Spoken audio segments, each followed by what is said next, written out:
DS judicial academy Prayagraj Allahabad Bihar APP मुख्य परीक्षा तैयारी करने वाले सभी छात्रों का एकेडमी में स्वागत करती है। बिहार एपीपी एक इतनी बड़ी परीक्षा है, बिहार एपीपी इतनी बड़ी परीक्षा है जिसमें 553 वैकेंसी है।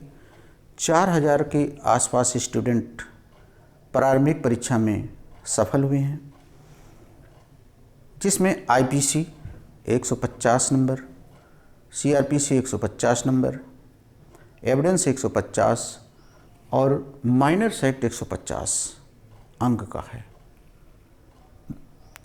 इसके अलावा जीके, इंग्लिश और हिंदी का पेपर है। सभी पेपर तो ज़्यादातर आप पढ़े हैं, लेकिन ये माइनर एक्ट जो है जिसमें 6 एक्ट हैं,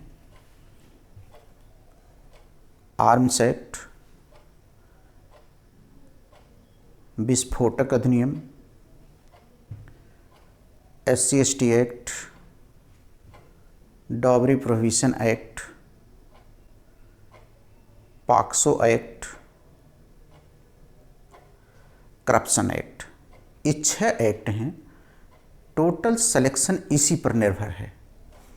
इन्हीं 6 एक्टों में से हम आज आपको बिहार एपीपी माइनर्स एक्ट पर, आर्म्स एक्ट 1959 पर क्या पढ़ें जिससे आपको अधिकतम अंक मिल जाए।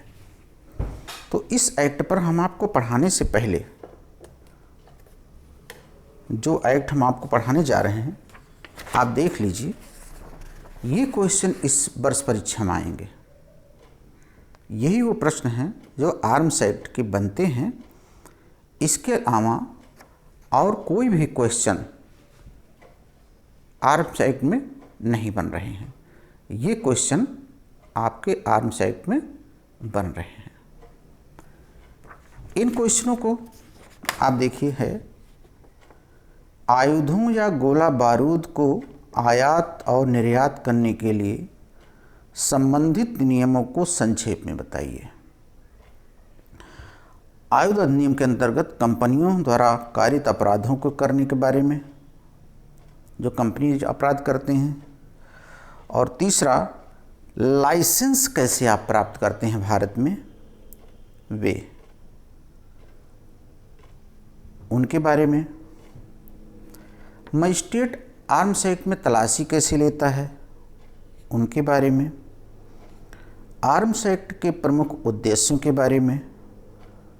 और 1919 में एक बिल आया है, उस बिल की संपूर्ण बातों के बारे में। आर्म्स एक्ट के बारे में हम आपको सिलसिलेवार बताते चल रहे हैं। आर्म्स एक्ट में आपको अधिक अंक कैसे मिले, इसमें जो क्वेश्चन बन रहे हैं 5 से 6, उन क्वेश्चनों को आप 1 पेज 1.5 पेज में लिख डालिए। अगर आपको नहीं आ रहा हो लिखना तो आप बिल्कुल परेशान मत होइए।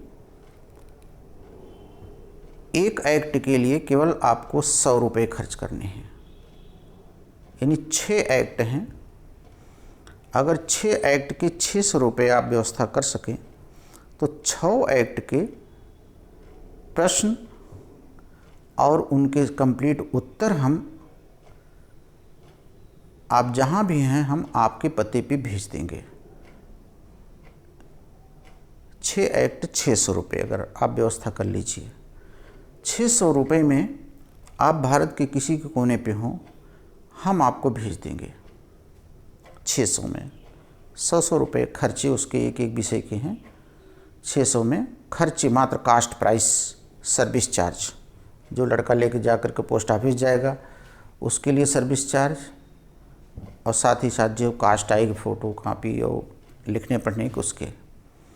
तो 6 एक्ट हैं, 600 रुपये आप अगर देते हैं और बाकी आपके पोस्टल का टिकट उस पर लगा रहेगा, उतना आप और दे दीजिएगा। तो आप इन नोट्स को आपके घर पे रहेगा, सारा आप पढ़िए, पढ़ करके सिलेक्शन पा जाइए।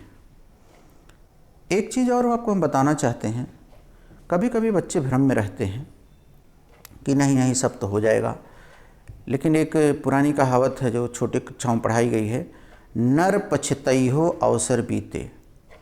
अगर आप कहीं से कोई फ़ायदा मिल रहा हो, उस फ़ायदे को आप ले लीजिए। आगे आपको ये 500 रुपये, 400 रुपये क्या, हज़ारों रुपये देने पर भी कहीं नहीं मिलेगा। और फिर इस नोट्स को पढ़ करके आप तुरंत हो जाएंगे, यानी 110 नंबर तक, 115 नंबर तक इससे आपको मिल जाएगा। तो आइए आर्म्स एक्ट का एक क्वेश्चन लेते हैं, पढ़ते हैं। जब भी आप आर्म्स एक्ट पढ़िए, यही बड़ा एक्ट है, तो इसमें गोला बारूद, एमुनेशन, आर्म्स, आयुधों के बारे में सारी प्रोविजंस है। आर्म्स के बारे में, आयुधों के बारे में, गोला बारूद, एमुनेशन के बारे में प्रोविज़न दिया गया है। 1 अक्टूबर 1962 से यह एक्ट लागू हुआ है। आर्म्स क्या होते हैं? सेक्शन 21C, आर्म्स को 21C में बताया गया है, जिसमें आर्म के से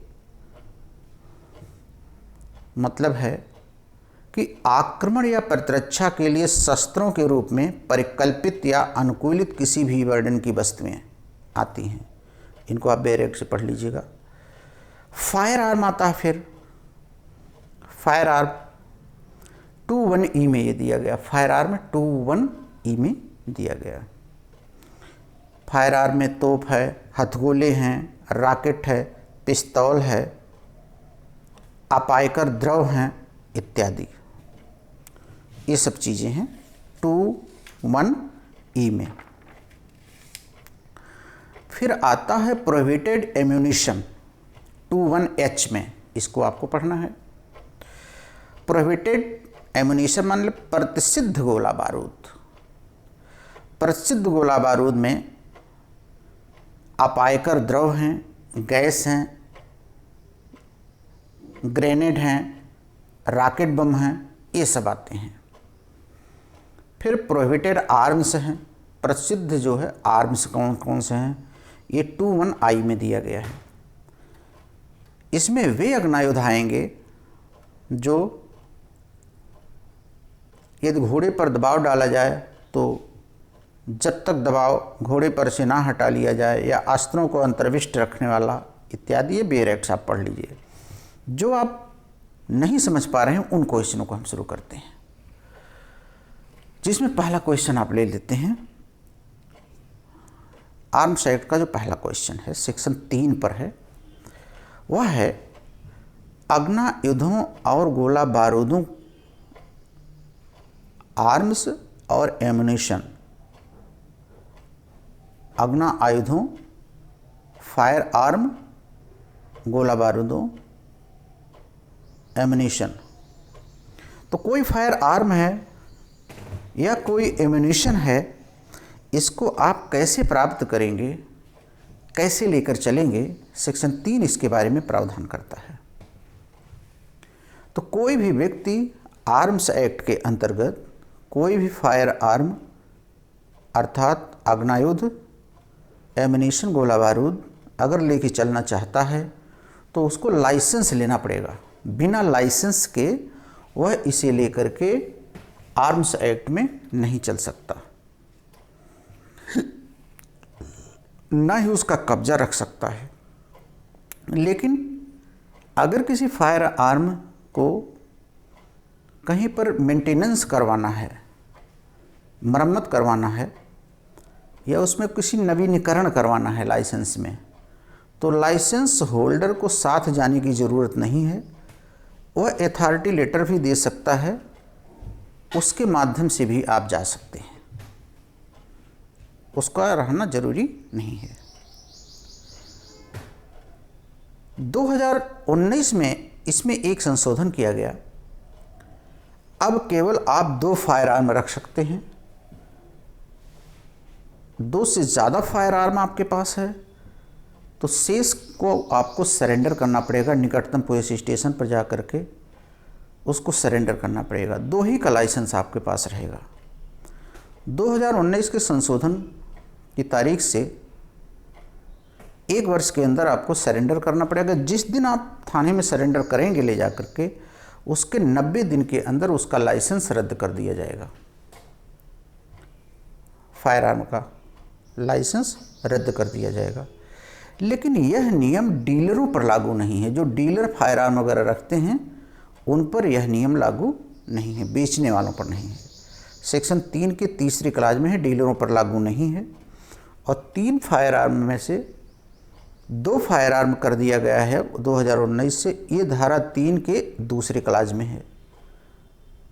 और बिना फायर आर्म के आप कहीं आए जाएंगे नहीं, लाइसेंस के आए जाएंगे नहीं। फायर आर्म लेकर के आग्नेय को ये 3(1) में है, लेकिन मरम्मत कराने के लिए, लाइसेंस नवीनीकरण कराने के लिए लाइसेंस होल्डर की ज़रूरत नहीं, वो अथॉरिटी लेटर दे सकता है, फिर आप जा सकते हैं। अब आइए दंड की बात करते हैं। धारा 3 के उल्लंघन में किसी प्रकार का फायर आर्म, आग्नेय गोला बारूद कोई अर्जित करता है या कब्जे में रखता है तो कम से कम 2 वर्ष का कारावास उसको दंडित किया जाएगा। वो 5 वर्ष तक का हो सकता है, लेकिन न्यायालय उचित कारण लिखते हुए 2 वर्ष से कम का दंड दे सकता है। सन 19 में संशोधन करके ये व्यवस्था की गई है। धारा 25(1)(b)(a), इसमें ये दंड की व्यवस्था है। धारा 25(1)(b)(a।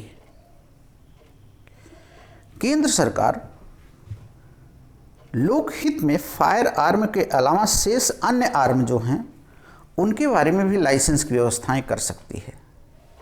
नोटिफिकेशन करके कर सकती है। उनका अर्जन करना, कब्जे में रखना सेक्शन 4 में कर सकती है।